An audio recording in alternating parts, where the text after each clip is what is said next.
in Ukraine where Joseph Lindsley is, and you're actually a little bit east of your usual headquarters there in Lviv, aren't you, Joseph? Yeah, Bob, good afternoon to you. I'm in the really beautiful seaside city of Odesa on the Black Sea, 500 miles east of Lviv. And at this moment, only about 77 miles from what we are now told is a major Ukrainian offensive.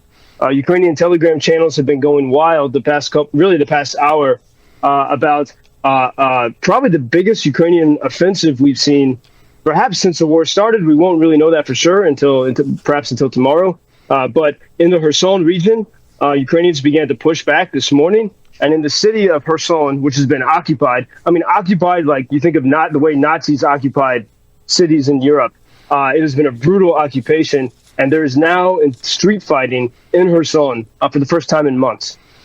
77 miles from Odesa. And was that a big surprise? Was that totally unexpected? Yeah, I heard some stories of people moving that direction the past days, but still, it was a surprise. And we had last night and yesterday the usual shelling from the Russians on the cities I think people are becoming familiar with, like Nikopol across from the nuclear plant, Kharkiv, Zaporizhia. So nothing had really changed from the Russians. Here in Odesa, there's continual air alarms. And then, so yes, this news today is quite a surprise. And still we await a lot of details. And what is happening on the ground is very intense and very bloody, but it is something new. That nuclear power plant, Europe's largest, is still a cause for concern, isn't it? I know Ukraine's Atomic Energy Agency put out a map that was forecasting where radiation could spread. That's got to be scary for you. Yeah, I think it's scary.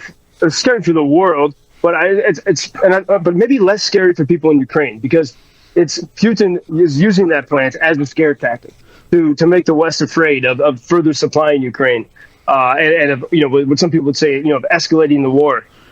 Perhaps I think a lot of people in the West would not be happy with what's happening today with the Ukrainians moving into Kherson. Because, how would Russia react to it? But, if the Russians did anything with that nuclear plant, you can control the weather a little bit with technology, but, you could still have a radioactive cloud hit Moscow, which is much closer. That plant is much closer to Moscow than it is to Paris or to New York, right? Mm-hmm. So the Russians do have to be careful with that. So there's not a huge cause for alarm here at that moment. Yep. At this moment. Good point. You mentioned you're in Odesa. I've heard a lot about it because my parents are from an area not too far from there. It's supposed to be quite a beautiful city. Is it still? Yeah, and I think you told me that. I remember that, and mm-hmm. It's a boisterous city. It has a wild spirit.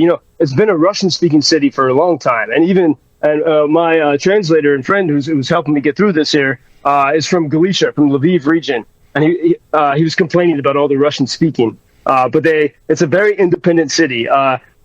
This morning I was at my friend's jazz club here, Yaroslav Tremofiev, and so I probably mispronounced his name, but he's a great Odesa playwright and impresario, and that's the spirit. This is an artistic, creative city. It's a city of jokes. And my friend, the jazz maestro, was telling me, much of humor, like especially Jewish comedians, so many of them, their families came from Odesa. Jazz music came from Odesa. He was explaining to me that if you take a tram, like a trolley car in Odesa, it's a comedy hour. And people have a way, for example, instead of saying, excuse me, you just push ahead in line and you say, I excuse myself. But you do it in a way that makes people laugh. And then they have this phrase, if someone's moving too slow, they say, move your fats, which sounds incredibly offensive, but it's a constant sense of joke and humor in this city. And even, as my friend and others were saying here, especially in the wartime, they've needed that. And so, for example, today, my friend brought me to the kitchen of the jazz club and showed me the Odesa cuisine and cooked this eggplant caviar and anchovy steaks, things I had never heard of. Sort of the bounty of the Black Sea, and all the while I was telling jokes, and meanwhile we're underground, so we have no idea what's happening above ground, if there, about the news or anything. And this is, and I saw this last night. There was music all over the streets of Odesa, And I came here 3 years ago. You would not have heard Ukrainian music on the streets of Odessa 3 years ago. Not a lot.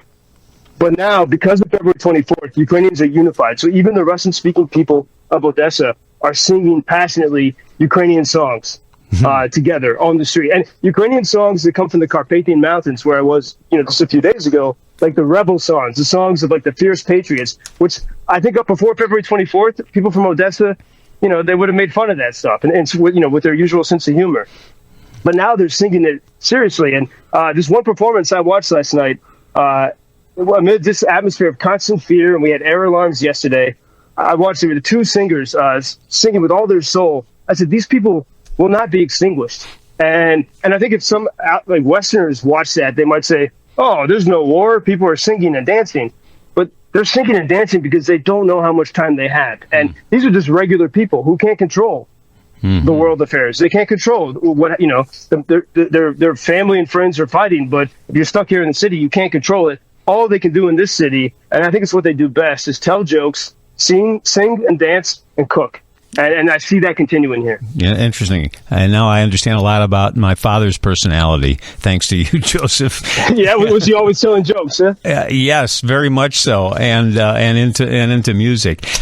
We don't have time this morning, but tomorrow I have to ask you about that Showtime movie about the beginning of Fox News and Roger Ailes, The Loudest Voice, because I went back and saw it again over the weekend, all 7 parts, and I had forgotten a lot of it. And I certainly didn't remember that Joseph Lindsley is a main character, not just in one scene, but all of part 4 and all of part 5. And plus, Joseph, I saw you in the credits as a consultant. And then in the last episode, Russell Crowe, as Roger Ailes, says, I hate bleeping, and he doesn't say bleeping, Joe Lindsley. So let's talk about that a little. Yeah, let's discuss. I had no idea. Yes, let's discuss tomorrow, okay? And I want to ask, because I learned today that from my jazz friend, the chef here, that in Chicago you eat salmon hot dogs. Well, don't believe that. Every once in a while, they come up with that to just get on the news, I think. Forget the salmon hot dogs. We're not eating that. All right, be safe. Talk to you tomorrow, Joe.